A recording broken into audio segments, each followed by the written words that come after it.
My name is Peter Loge. I'm the director of the Project on Ethics and Political Communication. Thank you all very much for tuning in to our discussion of ethics and email fundraising, something I very much wanted to call the automatically recurring 500% match event, but smart students talked me out of that before I could jump on it. Before we begin, I do want to note and remind everybody that today's conversation is being recorded. I will post a link to the Project on Ethics and Political Communications website in the coming days. I'll email around a copy of the link to all the participants, everybody who's registered. So it'll be out there. The only way you show up on the screen or in the recording is if you are not on mute. So stay on mute. We wouldn't want anybody to know you cared about things like ethics and politics. That would just be embarrassing for everybody. As we go through this, we're keeping it as a Zoom rather than a webinar. If you have thoughts or questions, please put them in the chat. We'll try to get to them. The panel may try to get to them. As you do that, please bear in mind this is an event about how to behave better online and the problems of bad behavior online. Let's not replicate the problems in this, but instead try to model some of the solutions. The project, before we get to the panel, I want to tell you a bit about the project and we'll dive right in. The Project on Ethics and Political Communication was launched in March of 2019 to promote the study, teaching and practice of political communication ethics. We do this a number of different ways. We have a 5-question series where we ask political participants, pundits, the press, and others the same 5 questions about ethics and political communication. We write for publications like Campaigns and Elections and The Hill. We've spoken at colleges, universities, conferences, companies all over the country. Happy to join you speaking at yours. We work at the University of Texas at Austin on classroom-ready case studies of things that challenges people may face in the workplace as they go about political communication. And of course, we host events like this. Over the past 2.5 years, we've hosted events with White House speechwriters, a former Secretary of Agriculture, moderated a conversation between a philosopher and a political candidate. In the coming weeks, we're going to be hosting another one on the effects of elite political rhetoric on support for democratic norms with Professor Ethan Porter here at GW, Karen Finney, whose job it is to write some of that elite political rhetoric, and a student to be named later. If you're on this list, you're going to get the invites to that kind of stuff, and also you can follow us on Twitter for all of the updates. Today's conversation is about ethics and email fundraising, which I think we all agree can probably be better. And I'm excited that joining this conversation are students, faculty, friends, a lot of political professionals, people who do and study and write about this work. So it's really terrific to have all of you here. I'm really thrilled and really privileged that today's the people who agreed to join today's panel. I'll introduce them in alphabetical order by last name, and then I will get out of the way. First is Shane Goldmacher of the New York Times. Shane is a national political reporter who was previously the chief political correspondent for the Metro Desk. Before joining the Times in 2017, he was at Politico, where he covered national Republican politics in the 2016 presidential campaign. He was chief White House correspondent for Politico in the first months of the Trump administration. While at the National Journal magazine, he won the National Press Club Sandy Hume Award for Excellence in Political Journalism for a series on lobbyist-sponsored travel. And his series of articles on this really spurred this conversation. That's the proximate cause for us being here today. Caitlin Hartman is with us. She earned her BA in political communication and a minor in journalism here in the School of Media and Public Affairs at GW. She is currently earning her master's in strategic communication, and she works in broadcast television. So she understands the theory and the practice of this and the reality of trying to pay rent and student loans while trying to get a job and do the right thing at the same time. We're privileged to have with us Mike Nellis, who's CEO of Authentic Campaigns, a Democratic digital firm. He's a former senior advisor to Kamala Harris's presidential campaign, VP at Revolution Messaging, and Power Through Consulting. His clients at Authentic include the Biden-Harris campaign, the Hickenlooper campaign, and many others. Authentic has won more than 24 Pollies and Reed Awards over the past few years. Mike has also been an outspoken critic of scammy fundraising practices. That's the title of one of the pieces he wrote for Campaigns and Elections. Really pleased to have Mike with us today. He's joined by Patrick O'Keefe, Director of Customer Success at Anodot and former Executive Director of the Maryland GOP. Anodot is a digital fundraising firm that works with candidates, nonprofits, churches, and colleges around the country. Their clients include RAND and Focus on the Family. He's also a former Program Director of Political Communication Program Director in the MA program at the University of Florida, and he's still a member of their faculty. He's also been an outspoken critic of over-the-top fundraising emails and a lot of the email fundraising practices, just email political practices in general. I'm really pleased that I'm not moderating this, because if I did, most of the questions would be on a scale of 10 to 11, how awful are all of you people? Which is probably not the best way to moderate a conversation like this. So instead, Professor Andrew Thompson, a political scientist here at GW, has agreed to step in my stead. Professor Thompson is an assistant professor of political science whose research looks at how racial demographic changes alter political perceptions and democratic commitments. He looks at political rhetoric, political language, and how it affects our support for democracy. He joined GW from Notre Dame, where he was a postdoctoral fellow. Before that, he was a postdoc at MIT. I see Mike nodding. He's also a Notre Dame alum. You guys can do the secret handshake, whatever it is Notre Dame people do. Now, he's a postdoc at MIT and earned his PhD from Northwestern. He's also a terrifically nice, smart, and funny guy. So I am going to, quite against type, as many of you know, hit mute and shut up for a while. I will come back shortly before the top of the hour to wrap things up. And again, we're recording this, so keep yourself on mute and be nice. If you have questions or thoughts, put them in the chat. Again, let's reinforce positive behavior, model good online behavior, not replicate all of the problems we're here to criticize. And with that, Professor Thompson, the Zoom is yours. Great. Thank you, Peter. Thank you to all the panelists for attending this, and then also to the audience. Thanks to all of you. The list, I think, was growing as we approach the sort of, well, the start time for this. So I'm excited. I'm excited to kind of get into this. So let's jump in. I wanted to start with a kind of orienting question, so that we all kind of have a foundation to begin off of, but also because I think that this can vary a bit. And it's a simple question. We'll start with people can jump in at any given point among the panelists. But I think to kind of just start things off and running down the line, we'll start with Mike, just on this question. What warrants an unethical email fundraising practice, do you find?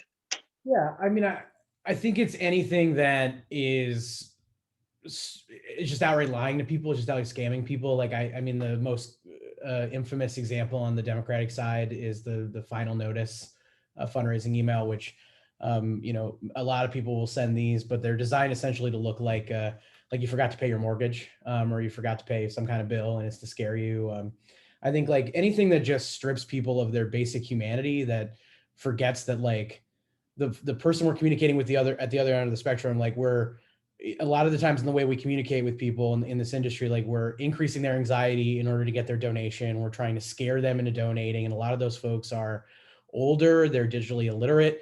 And not me, because I don't do stuff like this, but like when people do stuff like that, and you get a $25 donation, you're making it harder for somebody to put food on the table, to pay for their medication, take care of a loved one, whatever it is. And like, that's ultimately for me what the line is. And so like, there's certainly like tactics that can be borderline, and we can certainly have, you know, debates, conversation with, which we'll probably have today, but anything that's just hurting people, I think period, is unethical.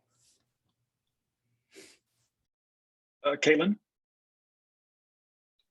Yeah, I think from my perspective as a student, it's more about what you will and won't do when you start at a job.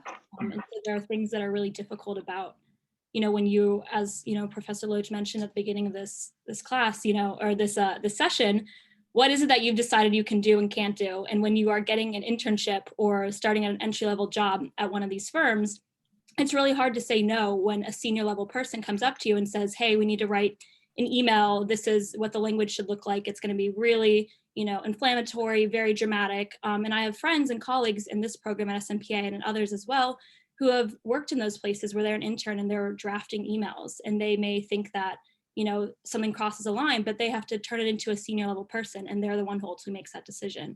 And so it's difficult sometimes to feel like you have the right to disagree with how that's going, or to say that that's unethical. And so it really depends on kind of what you find is unethical or not, and choosing opportunities when you're a student to, you know, either intern or apply for jobs at firms that you believe in and you support and that you think match your ethical framework as well. And also making sure before you start there that you have that perspective. And so I've, you know, told other people this as well. I make a list before, you know, I've started my job now, where I have written down what I do and don't believe in, what I think is okay, what I don't think is okay, what I will and won't do. And I schedule time with myself once every couple of months to go back to that document, check what it says, and to make sure that the work I'm doing where I am follows what that is. And it's very difficult sometimes though, when you're a student and you're trying to get an internship, and these firms, pay really well compared to a lot of other places. DC is full of unpaid and underpaid entry-level jobs and internships. And so it's finding the right firm that matches kind of that. And also just making sure that before you're even looking for jobs or internships, you're thinking through these questions and you're kind of setting those boundaries for yourself before you even start. Great. Let's go to Patrick. Yeah, what Mike said is exactly what Parks Bennett said on a panel I was on last year, which is don't lie and be genuine. Those are really the keys. When you break that, you're kind of breaking somebody's trust. I would say from my perspective, since our company does process, we're one of the top 3 companies processing these donations coming in, I can tell very quickly when something is going wrong because the chargeback and refund rate is 5 to 10x what it normally is. So it's pretty obvious on our side when somebody's doing something they're not supposed to do, because donor refund and chargeback requests start coming in pretty hot. So That's a really, really helpful insight. Shane? Yeah, I mean, I would just sort of take one step back and say, my beat, so I work for the New York Times, and my beat is money in politics. And I think traditionally people who have had my beat have defined it chiefly around talking to sort of the wealthy people who have an incredible influence on our politics and our politicians. And that's definitely part of my job. I talk to those folks on a regular basis. They tell me what Chuck Schumer is telling people while he is raising money. They help tell me, things like, that Kirsten Sinema's currently abroad raising money. Like, that's a big part of my job. But as I've sort of defined it, I think, the rising way that we fund our campaigns is online. That if you are a politician and you want to be a US senator, you want to be president, even a House member at this point, building an online donor base is sort of a critical component. And basically, as these candidates get this started, that process, whatever office they're running for, and I think to even growing extent, even local offices, this is one of the first questions. It's not just how many rich people do you know who can write you a check. It's, can you get a lot of small donors to give you money online? And so how you communicate with those people is just so important, because this is now the lifeblood of successful campaigns in both parties. And it has been more so for the Democratic side for longer, and increasingly on the Republican side. And so the parameters of what you should say and how you should say it is changing in largely undefined, right? Mike talked about getting his start and, starting his own firm because he didn't want to do things that he felt like he was doing before. And he did things, there aren't a set agreed upon rules on what is the proper messaging to people. And I think it's, it is still very undefined for folks. As I've done some of the reporting on this, Patrick mentioned those refunds. I've written a big story earlier this year about the huge amount of refunds that came into the Trump campaign. That was not visible until months later for the most part, in terms of public records, but internally they certainly were aware in real time what they were doing had an immediate impact on requests. And the truth is that that's, yes, sometimes reporters can come in after the fact and look these things up, but the campaigns know very quickly what's working and what isn't working, both whether it's being more dishonest or whether it's adopting a new tactic that raises more money, but then causes refunds when the recurring donation is processed a week or a month later. So there's really, I think, and Mike and others can talk about this, but like there's a deep awareness of what they do, how you message things, the language they use, and the impact that it has. And, scaring people is successful, and scaring people is what both sides do. And, I don't know that that's a bad thing, right? You have to, sorry to go back to the beginning, but like, if the old way was just calling rich people and asking them for money, and this is the new way, there are ethics on both of those ends, right? Like, are there net benefits of raising money from smaller donations? And if you are scaring them, how does that rank compared to spending your time dialing for dollars? There's a lot of different considerations that I think are beyond just the specifics of how you raise money on the internet. But that's sort of my big picture thought at the top of it.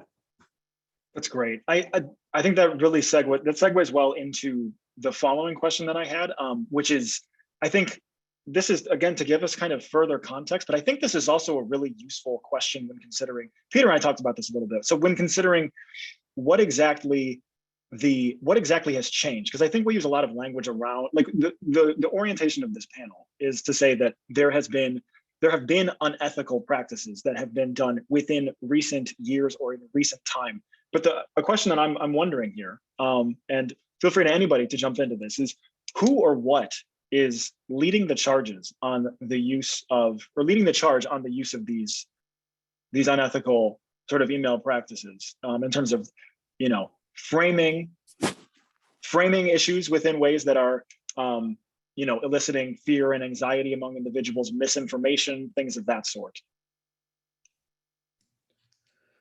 Well, I can jump in here. I think, like, first of all, the rise in unethical online fundraising practices is like just a symptom of like our electoral process being completely broken and our democracy being hanging by a thread. And I think it is like we've reached this point in our politics of like hyper partisanship, of scorched earth politics. I mean, and look, politics has always been, to a lot of people, a zero-sum game. That is the most cynical approach to it. I can often find myself falling into that same trap too. I mean, I think it happens to everybody who works in this business, especially when like the stakes are important. Like, it matters who's in the White House, it matters who controls Congress.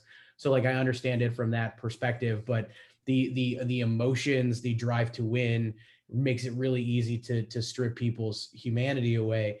But, you know, to a point that Shane made just a moment ago, it's like, people know what they're doing, especially when it comes to the larger programs that have the incredible amount of resources, have a lot of staff, are able to test and get real-time data. Like, they know exactly what they're doing. Like, people who are running these unethical practices, like the Trump campaign knew exactly what they were doing. They had to return, Shane, you correct me if I'm wrong, but it was like 10% of their online donations last year, right? That is nuts. I've never even heard of anything like that happening, even in some of the like unethical programs that I have like witnessed on the Democratic side. So they know what they're doing. They're doing it because, you know, winning is all that matters. I think you definitely have like a pool of people who are profiteering. I would essentially create like 3 buckets of people here, which is like people that are doing this ethically and are trying to do the best that they can. People who are, you know, maybe they're doing unethical stuff, but they're just trying to win, and winning is what matters. And I think there's a legitimate argument to be made for those people. I would argue with them, but like, I think I understand where they're coming from. And there's a third tier of people that are just like consultants that are profiteering. Some would say presidents that are profiteering. I would say that. Apologies to Republicans out there. But like, there are people who are genuinely just trying to like leverage this moment and this infrastructure to make money for themselves. That's not okay either. So hopefully that answers your question. Yeah, that's great. I think you have 2 things that are going on. One is just the pure nationalization of politics. So any polling would show you that people aren't interested on the local level. In terms of donors, list rentals, most list rental companies are only doing national. They're not doing anything state or local. So that's part of it. The bigger part is I think there's a lot of corollaries here with the doping scandal in sports. So if you look around and you see everyone else is doing it and you say, I'm losing contracts. Yes. I'm a digital agency. I'm losing contracts. They're getting contracts. Why are they getting those contracts? Well, it's because they're doing this. And I'm about to lose my business because somebody else is doing this and nobody's policing it. Nobody's saying it's wrong. And if anything, you know, outside of maybe Shane Goldmacher and Lachlan Markey, the media is not going after it. The media is like, oh, look at all these great small dollar donors, right? And that's the reality is there are a lot of reporters who are not actually looking at the why. You know, why are these numbers going up like this? A lot of it is because of bad practices on both sides and getting more aggressive on the right. And I think that that's really the best corollary here is because there's no policing of it. And if anything, that everyone is cheering it on, you know, very similar to the doping scandal. I think that's what you're seeing more than anything and why it's leading to more and more of these bad practices. I do think that's true. I would argue on the Democratic side, though, there are like, and I'm not as familiar with the Republican side as you are, Patrick, but on the Democratic side, there are lots of programs that are being run, I think, in a relatively ethical manner in the context of the world that we live in. Like, I really thought that the Biden-Harris campaign's digital fundraising program was really well run, technically proficient, ethical. I thought the program that like we ran for Kamala in her presidential race was pretty good. You go back to Bernie in 2016, you can look at Mark Kelly's cycle, Mark Kelly's program right now and last cycle. I do think like what my firm is able to prove, and there are other firms out there that are doing this as well.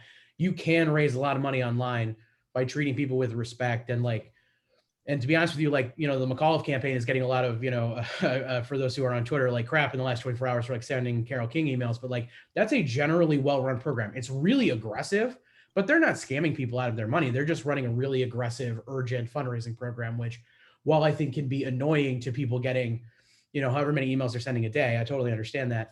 There's sort of a difference between like an ethical program, which is what I would argue like the Trump campaign did, or like what I have seen Democratic campaigns do in the past, and a program like that that's just really urgent, aggressive, mission driven, but certainly I don't think is scamming people out of their money. I think what you're seeing right now is on the right. I think if you look at the leadership, there is a push and there's nobody pushing back saying we shouldn't be doing this. On the left, I think you really have maybe one or two bad actors at this point, and everyone kind of knows who it is. And that's where you have it. And I don't know who that's going to stop, but it's very obvious who's sending these emails when you look at the program. At least to Mike or myself or anybody in the industry, that who's sending it when you look at the email, just based on what you're seeing. And I would just add that, it's important to think about who's on the receiving end of the emails, and it's not the sending end of the emails. And I'd be curious from the professionals about where this falls in the texting space, but the people getting these emails and donating to these emails are really old. It's not like a little old, it's like really old. So, I did an analysis of looking at just one state, California, because people don't put their age it's not required on the federal filings, but basically matched what we could to the voter file in California, which is obviously a really big state. And the numbers were like pretty striking on both sides. It was like most people were above the age of 70, and so if you're talking about people who didn't grow up digitally literate and are not familiar that these are tactics, that they seem, that they think Terry McAuliffe is actually sending them emails, that they think that there's a reason that at the DNC last cycle, when Barack Obama would agree to have his emails signed however often he had agreed, they called it Barack Obama Day, because so many more people donated. And it's not because, it's because people think that Barack Obama's emailing them, right? Like, that's why those emails are more effective. The reason that Carole King, which Mike made a reference to, is a signer, is that the audience is older and they recognize her and they're inspired to click and want to donate. And so when you think about like the ethics of how you're framing these things, you have to think about, depending on your age, your parents or your grandparents. And before my grandparents passed in the last few years, my grandfather would have me help him with his inbox, and it was a mess, and it was most of these things. And he just like, your email gets bought and sold and added to new lists, and you just get more and more of these emails, and they all sound desperate, and you don't know who they're from, right? Like, this email looks like it comes from, Terry McAuliffe Alert is the sender, but it's actually not raising money for Terry McAuliffe, right? It's raising money from some Democratic group that is trying to capitalize on the fact that people see Terry McAuliffe's names in the news right now. You see this on both sides of the ecosystem, these sort of like false senders, Barack Obama alert, right? Well, guess what? On my Gmail, when I open it on my phone, when it's an unopened email, I just see Barack Obama. I don't see the alert, or it's Barack Obama, just the letter A, right? Like, there's a lot of small things that people in the industry do to maximize the deception. That's not, is it false that it says Barack Obama alert? No. And do I think that's like a particularly egregious practice? No. Again, there's Donald Trump alert on the Republican side, but these things are designed to get people who don't necessarily know what they're doing to click and to donate. I get online alerts a lot. And I have one example from this morning, actually, which I thought was very timely. It was something somebody was sending out a tweet. I'm a Republican. I got a text calling me a traitor for not donating to the Republican Party. I'm struggling to live on social security. I have donated when I could before, but forget it now. And we see those constantly. And that's a very good indication of the fact that it is usually seniors who are, often struggling, and, they don't necessarily realize what's going on behind the scenes. Well, and I think just to add like technical background on this, like the tactic that Shane is describing is called debranding, where you essentially, like, if you're a House candidate from, God knows where, you strip away anything that has anything to do with who you are, and you start looking like you're somebody else, right? It's very common for a lot of super PACs to pretend to be Planned Parenthood. I think Shane's point about like Barack Obama alert is a perfect example of that. And I'll share an example of a recent one that I got, which was, it was some kind of Democratic PAC that I'd never heard of before. They designed designed an email to make it look like they were like the local police department and they needed your help in an investigation. And then when you opened it, it was a Democratic fundraising email. It's gross. I mean, like, think about how much anxiety you're giving people when you're sending them emails like it's from the local police department. That is like not okay. And I think the other piece of just, you know, context I'll give for everybody, there's basically no regulation for this at all. Like I have no idea when the law was written that governs the work that we do, but it was probably written before dial-up internet was a thing. So like it is very problematic that there's just no framework that governs what we can or cannot do.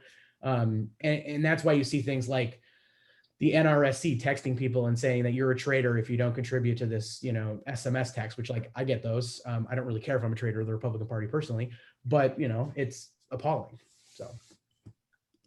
So on this point, and I want to call back to what the list that Caitlin was describing earlier in terms of the kind of the do's and don'ts that you were referring to, and sort of like your ethical system when approaching this, as like among those who are in entry-level positions. So starting with Caitlin, like what kind of following from this, the lack of regulation, and the very real concern among people within entry-level positions who are doing this of their job status, of their relative position within the company, things of that sort. Like, I guess what is there to be done? Like, is this something that needs to kind of happen on an individual level? Is there some way to kind of expand the scope of this so that people in these positions can't be, you know, under severe scrutiny, or basically just kind of like thrown to the wind if they're not adhering to, you know, what they're being told or what's being advocated for? Yeah, so we'll start with Caitlin there.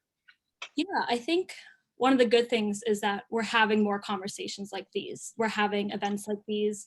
A lot of the people I know at GW in the School Meeting Public Affairs in our political communication programs are having discussions like this. And so it's on the top of mind of more people when they're entering the field. More people are thinking about these. And I think that it's almost become, it's difficult to say no to things sometimes, but I do think that when you're applying for firms or you're looking for internships for people like Mike and Patrick who are thinking of these more ethical considerations, I would hope they would want you to bring those things up. And it may seem like something that could detract from you when you're applying for a job. But I think knowing that you're already thinking about these things, I think companies want to see that young people are concerned about these issues.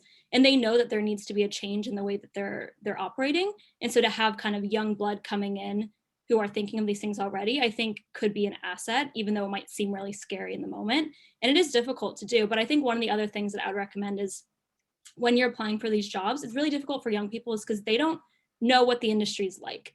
Like when I'm applying for my first internships or jobs, or, you know, friends who do digital fundraising, they don't know what are the good firms, what are the bad firms. They don't know a lot of the practices that are happening because it's very difficult to see. It's very non-transparent from the outside until you really get involved there. So I do have a lot of friends who will not even realize that they're working for a firm that uses some of these practices until they're, you know, halfway through their internship, where they've already accepted that, you know, that job.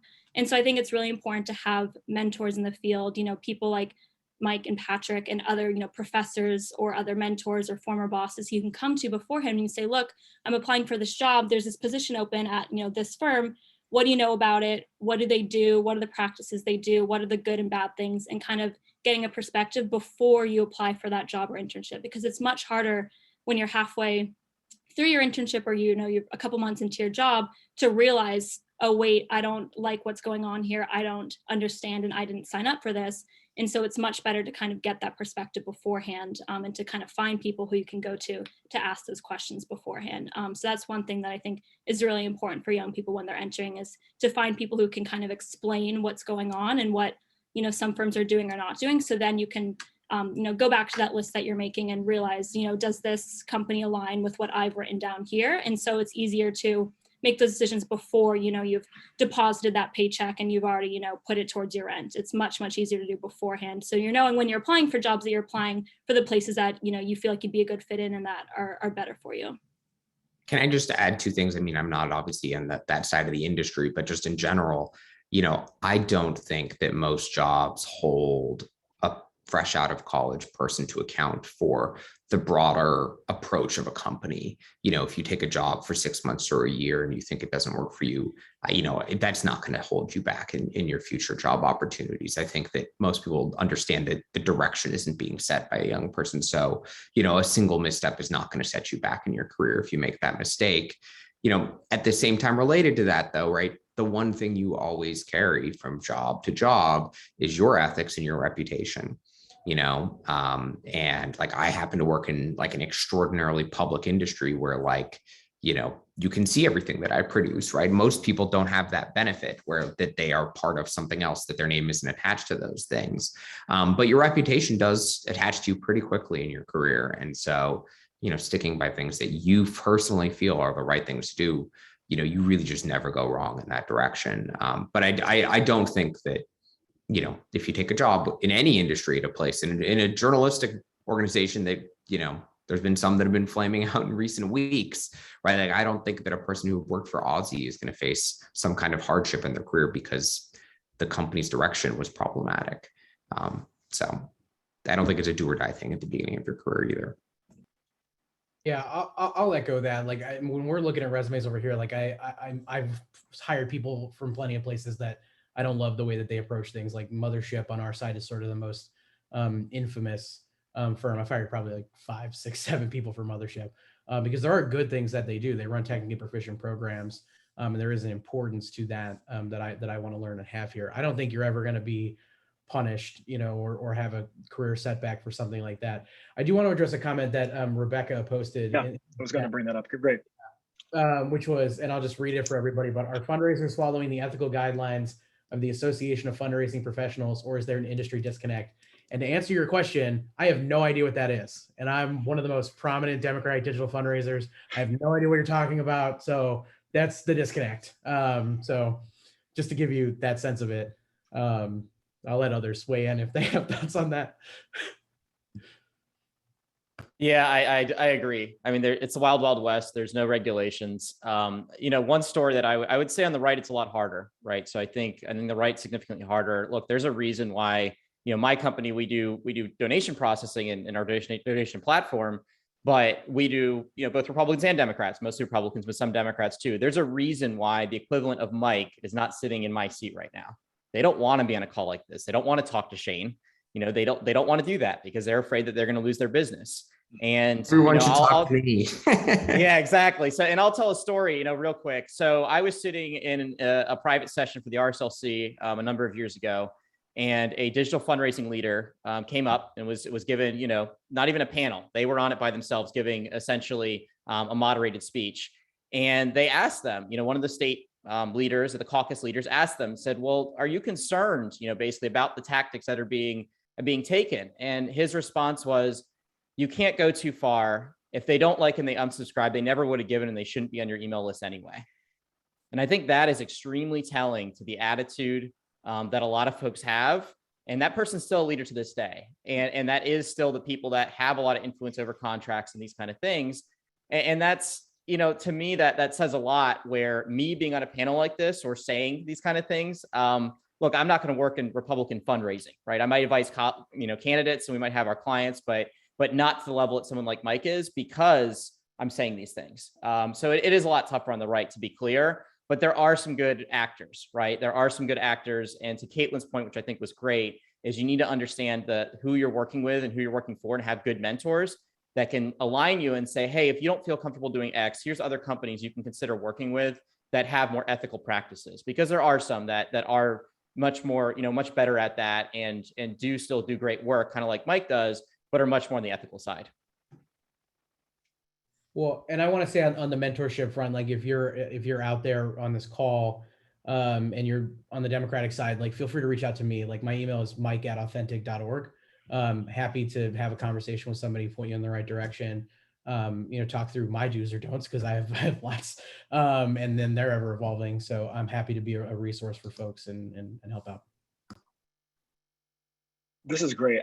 The one thing, so I think the point that I'm taking you all to be saying along these lines, following from Rebecca's question, is that one, there's really not this overarching ethical guide that and just like people in the industry are adhering to, but also that a lot of like the correction for these potential unethical emails, solicitations, whatever else, is actor dependent. And what I mean by that is basically that it's kind of incumbent upon individuals working within these industries to do these things.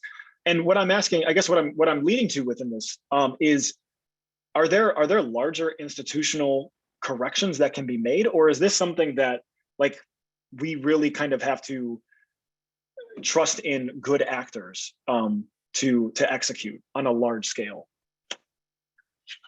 I mean, I can just briefly address the legal side of it, which is basically all political communications, of which fundraising is 100% part of it, is really pretty protected speech, right? Like the First Amendment free speech protections give wide latitude specifically to sort of running political campaigns to say what you want as you run for office.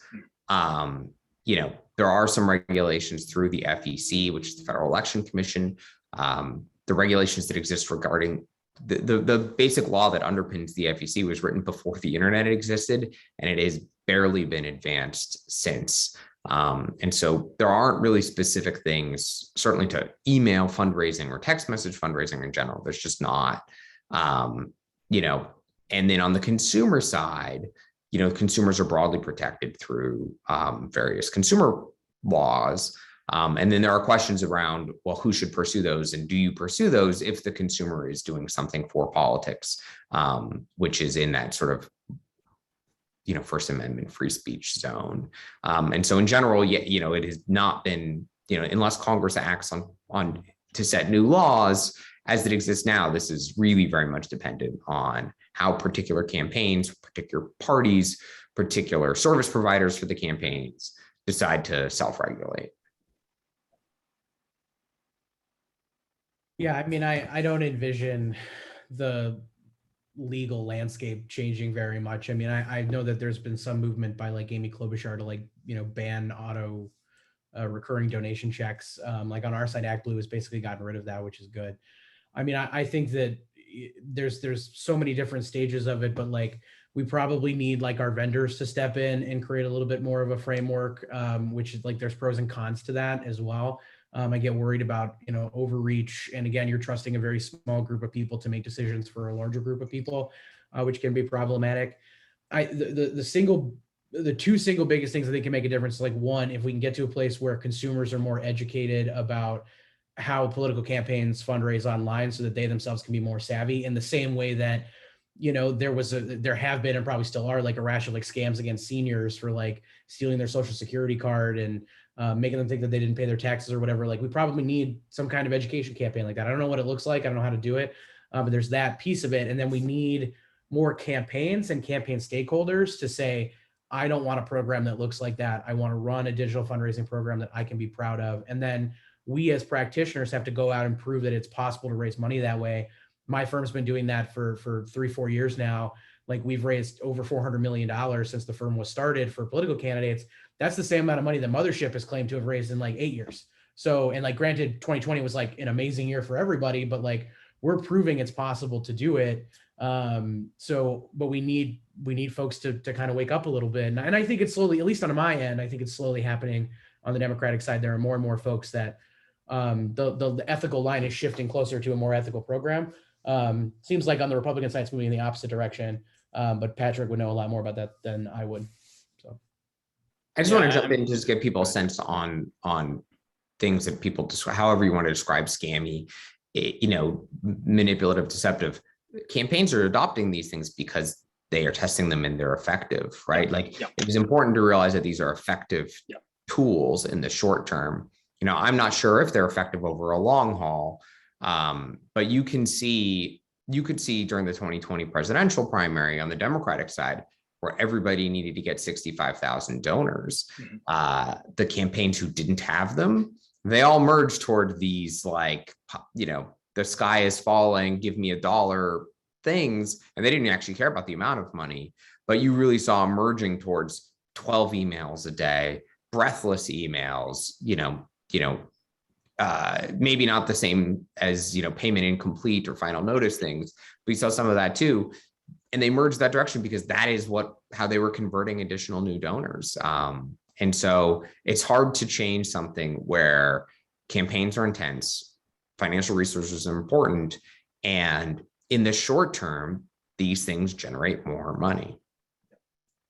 Well, and I actually have a unique perspective on that too, because like obviously I worked on Kamala in the primary, but after the primary, we worked with John Hickenlooper, Michael Bennett, Steve Bullock, and Cory Booker, all who ran for president and all had to run those kind of programs just to make it to the debate stage, some with varying levels of success. We took over those programs for their Senate campaigns, and there was very little of that program left. Like people were disengaged. They didn't care about getting communications from them. They had just been burned out. And so I think the problem that highlights is that, and I think this permeates like all of politics, short-term thinking versus long-term thinking, right? Nobody can see past the end of their nose. They're just trying to survive to the end of the week. Like that's what all those campaigns were doing. It was probably, strategically justified in the moment because I'm, Steve Bullock. I need to make the debate stage. I got to send whatever emails I got to do. I understand that, but like, we got to start thinking about the long haul here, because even though I can't prove it, I do believe that this is having an impact on like volunteerism on our campaigns, turnout on our campaigns. It would have to. We're on the front lines of communication for every single Democratic campaign right now, every single Republican campaign. Where are you most likely to hear from? It's either cable news or email fundraising, period, and SMS fundraising too. So we've got to do a better job for that reason alone, I think. I'm skeptical that self-policing will work. And I say that not necessarily having a solution to it because, for example, the 1,000% match, they believe it was DOJ pushed back on that. So what do I see now? 1,000% impact, right? So they're going to change the wording and tweak it, and they're going to do everything to go around it. So I don't know there's necessarily going to be a good way to police it. There's also a substantial lack of knowledge, and I would say even lack of interest in knowledge, right? It's very much, we run ad senator kind of situation from Zuckerberg. They really don't understand this. The comments that have happened about online fundraising platforms in actual hearings have shown a pretty significant lack of knowledge. And, I had a situation once where I had a candidate, I explained to the candidate exactly what was going on and what was ethical and maybe what wasn't ethical. And that candidate went to the news and went after their vendor, and the vendor actually did nothing wrong. The candidate just did not understand what was going on and did not understand the contracts that they had signed and their campaign had signed. And those are the other situations that become extremely frustrating when they're, is it incumbent on companies to explain it? Yes. But even sometimes when you try to explain it, they still either don't care or they don't fully understand. And bottom line is, what do they care about is the money coming in the door. And it's very tough, it's very tough, but that's been my personal experience, having worked with candidates and leaders and people who are trying to understand this better, but maybe aren't in the industry. That's great, Patrick. I mean, I think kind of following off of this, when thinking through the lack of costs that factor into this with the process of campaigning, and then also exactly what Shane was articulating, which is that like there's a reason for these things happening, right? Like they're effective. They're effective in the way of fundraising. I guess kind of, so following from that, and I think also what Patrick had mentioned very early on within this discussion regarding, I think the analogy that you gave to doping in sports, I think is fantastic. It's the question that comes to mind here, I think, is how do we avoid a kind of race to the bottom when it comes to the use of these campaign emails, and basically in this case, unethical equaling success, and those that are adhering more to, whatever kind of framework that is not deceptive, not scammy in its orientation, being less effective with the broad swath of emails out there. How do we collectively work toward avoiding that being the case? Because that this taken to its full extent is a pretty bleak political scenario. I think you have to, I think there needs to be more people like Mike that are doing ethical fundraising and showing it to be successful. The hard part is a lot of times the narrative becomes the reality, right? I've been fighting for, 2 years that donation technology is responsible for, for all this money and all these things. Well, lo and behold, there's an article yesterday that the most engaged list, that's the best list rental, they exclusively use our company, right? So there's a lot of messaging and sort of things out there that are very difficult. And it's very hard when all of the messaging that comes out around quarterly reports is look at all this money they raised, look how great their program is. And nobody's actually looking at the program or talking about what's going into it or how they're doing it. So to me, I think there needs to be more industry actors who are doing that. And the other struggle that comes in here that I always see specifically when it comes to political communications is that in general, until recently, digital really doesn't pay unless you're raising the money, right? So that's something that's been an ongoing discussion, but the amount of work you do and what goes into it for direct mail or television compared to digital, you're probably gonna make a lot more doing some of these other things. So it's still a struggle to get these people into it, especially on the right. So I think compensation definitely plays a factor in things, which I think leads to more generally the political industry. The fact that compensation is so low, you're working under terrible conditions, I think does lead people to make poor decisions. So there might need to be some larger conversations about that just more generally.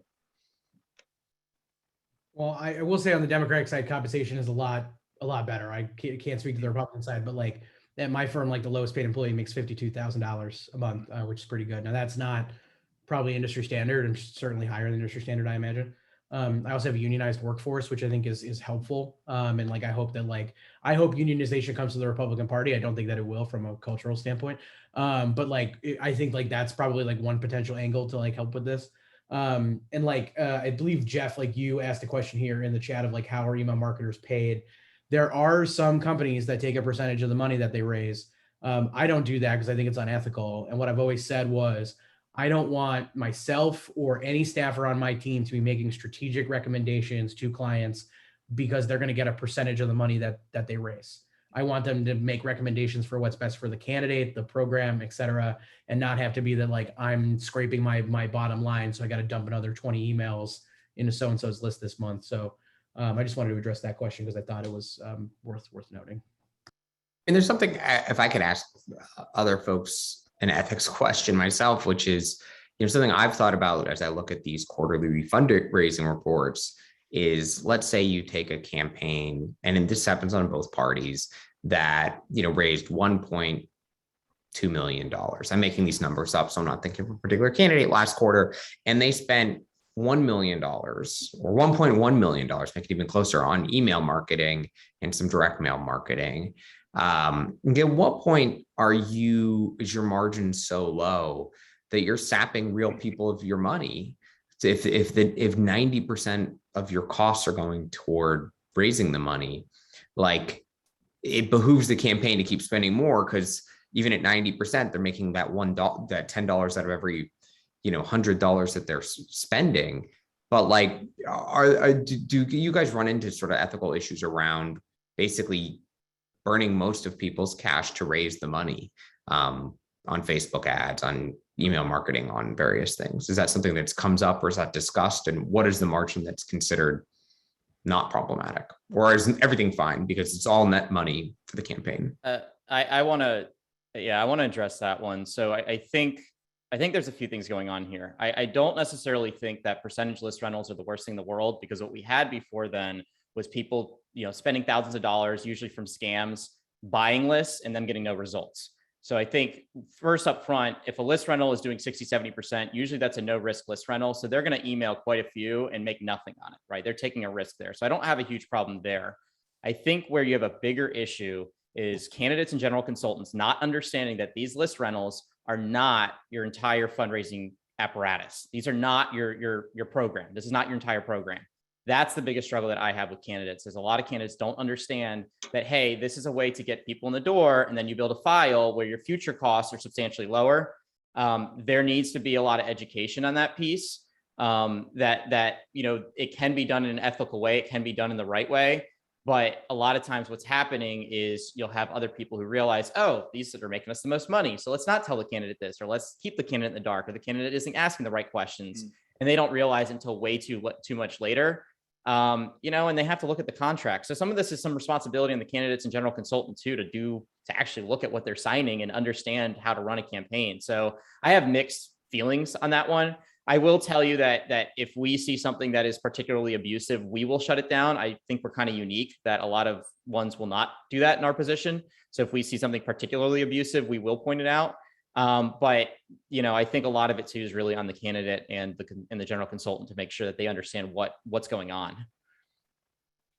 Shane, I think to like your example, I'll talk about like John Fetterman's campaign in Pennsylvania, which is like spending a tremendous amount of their cash on hand to raise as much money as possible. What they're ostensibly doing from a strategic standpoint is trying to build the biggest, baddest database of people for those closing months of the primary and then for the general election, when in theory they're going to be able to just print money hand over fist, which is probably strategically right, especially if he wins that primary or if it gets close with Connor Lamb or Valor Kush, which confidentiality, like our firm does work with Valor Kush.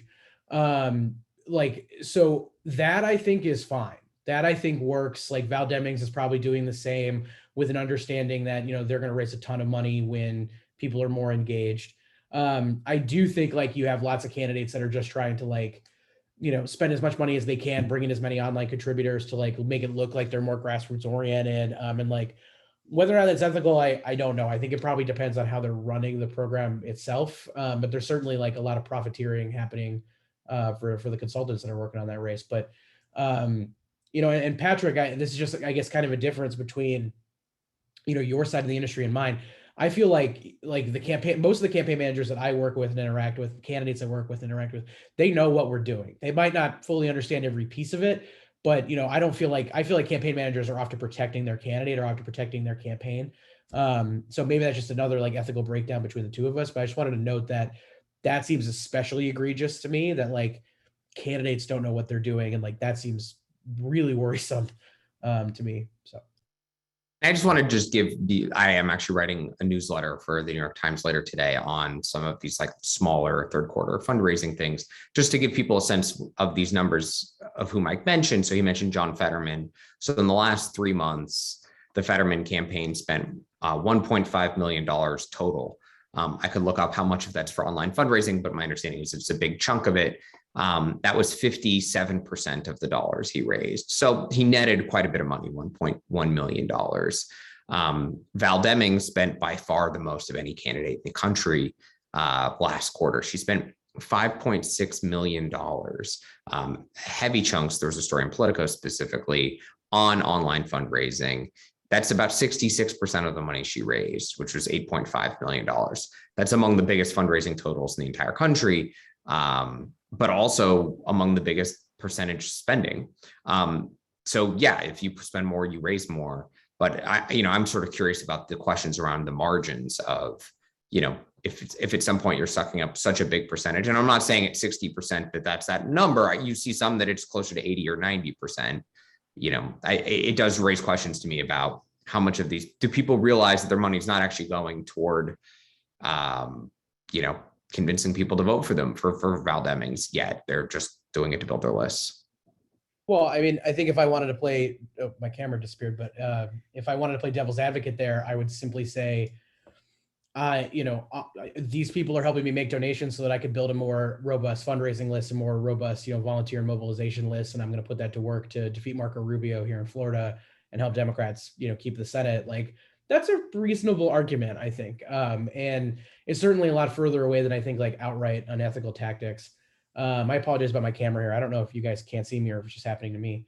But I think that's a little bit different. From a margin perspective, I will say, like, I've worked on campaigns that, have kind of been able to, like, through Facebook direct donate ads, you might, for every dollar you spend, you're willing to take, 50 cents, 60 cents on the dollar, which means you're losing 50% of your margin immediately, because that the average donor is going to donate 2-3 times at an average rate of $25. So you make your money back. But that's really only in the instance of like a John Fetterman, like Steve Bullock for us last cycle, who raised a ton of money online. It's just really hard to do that unless you're like a name brand with a unique niche. Yeah, we're a year out. I don't have a problem at this point, massive spending on prospecting and building a list, because all the data shows that towards the end, that's going to allow you to have the most money. And that is the best way to build a program. I think that is fine. Obviously, there are some, when you start seeing, family friends, and you start seeing some expenditures that look like it's not actually being used for list building or not actually being used for the campaign, then that's problematic. But I think that kind of falls a little bit more outside the unethical piece of it. The language being used, the way tools are being used, that I think is a little bit more problematic. And to Mike's point, the fact that the candidates really don't understand this, not all of them, but some of them really don't understand the contracts that their campaign is signing and what that means and what they're doing. That is a huge issue that I see pops up pretty frequently, unfortunately, particularly with first-time candidates. That's really where it's the biggest issue. So we're coming close to the end of this discussion. There's one I think larger. This is almost a meta question. I think that it's important for all of us to kind of grapple with. Patrick I brought this up a bit early on as well, in terms of this being an echo chamber or potentially serving as an echo chamber. And I mean, ultimately, I think we're all in one way or another on the same page, that these are concerns. Those of you that are attending, like, these are things that you want to deliberate more about. So you're already further along than others that might either disagree or might not care. And those who don't care, I think, are the ones that I'm most thinking of here. And that is, so that this is leading to this question: how do we get others to care about this? Like, how do we get others to become concerned, or to, be more adamant about their inboxes, kind of in the way that the chat has gone up? Like, I think people gave, with those within the chat, who gave kind of advice about addressing these, especially when it comes to marking them as spam. Like, that's a very helpful and effective way to approaching, like, the scammy sorts of emails. But I guess what I'm referring to is even more on a general level, in the way of people. Like, this is not something that comes to mind among individuals. And I think the other issue with this, functioning as a meta question, is that it's a question of messaging, right? Like, these are messages that are being sent to individuals. And so what we're asking of them to do is process the reason behind the messages that are being sent to them. And that seems completely outside of the bounds of how people just normally think about politics. So I'll reiterate the question here. How do we get others, those who are not invested, or those who care less about this, to become invested in this? Let's start with Caitlin here. Yeah, I think from the perspective of a young person on a team who's grappling with this stuff, it really is about speaking up. I think I've talked about, and as everyone here has acknowledged, it's difficult to do that sometimes. But I think making sure that you're aware, because, someone from the perspective of an SMPA student or someone who's had these discussions has already been primed to think about them more than others might have when they're kind of just entering this. So speaking with your coworkers, raising it with your supervisors, speaking to your mentors about it, it's just important, I think, to continue to speak to that. And I think that, as what Shane's been doing and this coverage he's been doing has been really, really important as well. I mean, I know I've learned so much more about kind of the practices that have been going on just from reading his work. And I think as someone who also works in news, it's really important that we incorporate more of email fundraising into our political coverage, especially approaching the midterms next year. And I think even with local news as well, I know that that's something that obviously has been struggling in recent years, but being able to kind of report on a local race and kind of have someone sharing, these are the emails that have been sent out recently, and fact check those or kind of mention them in some of their coverage. I think just kind of incorporating that more into the media coverage as well is really important. So I think that's why the work Shane's been doing has been so important. Yeah, the risk reward proposition has to change for the actors. I mean, on the right, most of your donors are more elderly senior donors, and they don't want to hear a bunch of Democrats telling them that, well, don't do this because it works, kind of thing. So I think the work Shane is doing, to Caitlin's point, the work Shane is doing is very important. Lachlan Mark is another one, but there aren't a ton. Prior to them, Alex Thompson did some good work before he ended up on the presidential beat. But I struggle with the media even not understanding this space at all, asking the wrong questions, and in many ways making it very clear that they're asking specific questions because they don't want to lose certain sources. Shane was personally attacked. I saw on Twitter, he got an avalanche in after one or two of his stories, and not every reporter can handle that, right? Not every reporter can handle that, being able to not have your sources and things like that, especially the more junior reporters. So there has to be the risk reward proposition has to change. Right now, there's very little risk to do these things. There really isn't. And that has to change from the actors, I think, to see a real change. And whether that's, the FEC, the DOJ, I don't know, right? I don't know what the framework looks like. I don't think it's going to be the industry coming together and doing it. If there aren't, I don't see that happening. But I think there has to be greater pressure on, hey, you really shouldn't be doing this. Hey, this isn't ethical, and putting a spotlight on it. Because when I asked somebody before coming on this panel, and they were sort of giving the counterpoint, well, I don't want to go on the panel because, I know it's an echo chamber. And I go, well, tell me why you do these practices. And by the end of the conversation, you had a very hard time defending it. And I think those kind of things have to continue. It may not change it, but it might make people feel a little worse about doing it and make it a little less likely that, at least make them look at it a little bit differently. I'll add, which I think at this point, oh, my camera went away again. Hold on, let me try to fix it. All right.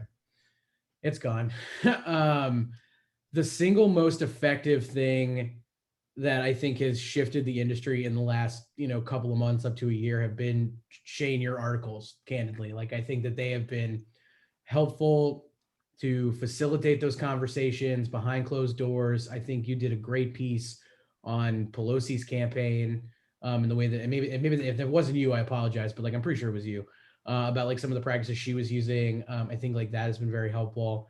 I think the same is true with the Trump stuff. Like, we just need more folks to put a spotlight on this, because it's a hidden part of our politics. It's not hidden because people are seeing it. People don't see the impact of it. My heart sank when I read your piece where you shared stories of the Trump campaign and others scamming people, and stories of people who couldn't pay for their meds and stuff like that. That's hard to read. And I think we need more of that. I more than anything, because there's not going to be a big kumbaya moment in this industry to fix it. There's just too many people are making too much money. It's not going to happen. But we got to create an environment where it's not acceptable. Well, thank you guys both for that. I would say, just to Patrick, I think it's a bad misconception among journalists that writing tough stories is bad for your sourcing. It's almost never not, because you make new sources and new people who find your stuff and read you and talk to you.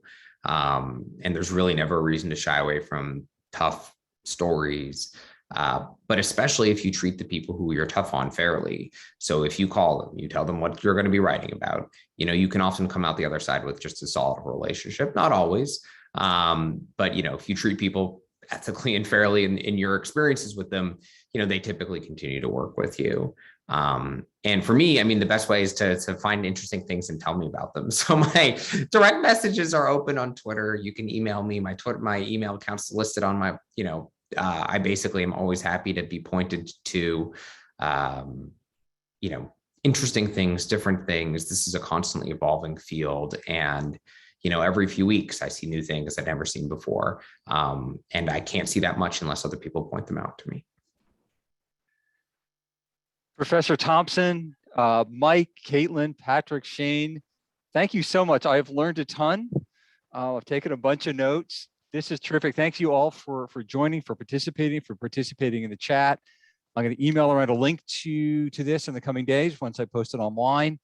On November 2nd, we're going to have another conversation on the effect of elite political rhetoric on political attitudes towards democratic norms with Professor Ethan Porter of SMPA, Karen Finney, and again, a student to be named later. I think, as you can see from Caitlin's participation, why I love teaching the School of Media and Public Affairs, and the work, and Professor Thompson is why I love being at GW, and the work being done by Shane, Mike, and Patrick are why I'm really proud to work in politics.